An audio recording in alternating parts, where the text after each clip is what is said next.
Friday nights after each performance, the Mama cast and crew would head out to a restaurant, usually the House of Chan. I never went. In my 20s at the time, I preferred the fights at the Madison Square Garden and later a midnight burlesque show. They kept after me, but I continued to politely decline. Finally, Carol decided that if I wouldn't go out with them, they'd come out with me.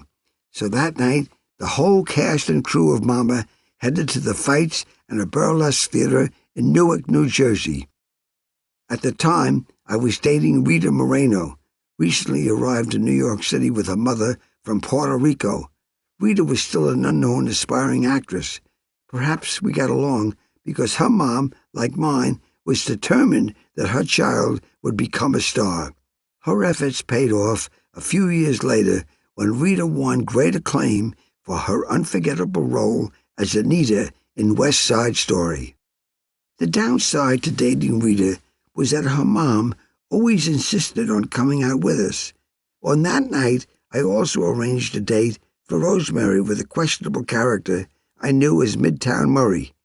I won't say Midtown was a thief, but he used to show up with a box full of expensive Patek Philippe watches and swear he got them legitimately. So I took a bunch and sold them to the folks on the show. Judson Lair and Rosemary each bought one for $250. Most of them, especially Peggy and Rosemary, were less than pleased with the brutality of the fights, but that was nothing next to the fiasco at the midnight show in Newark.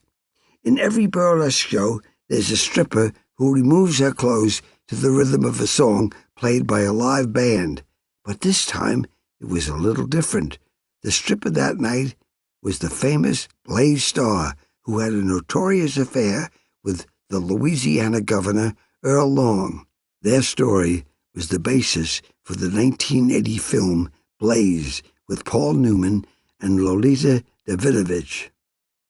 That night, Blaze decided to do a strip-on.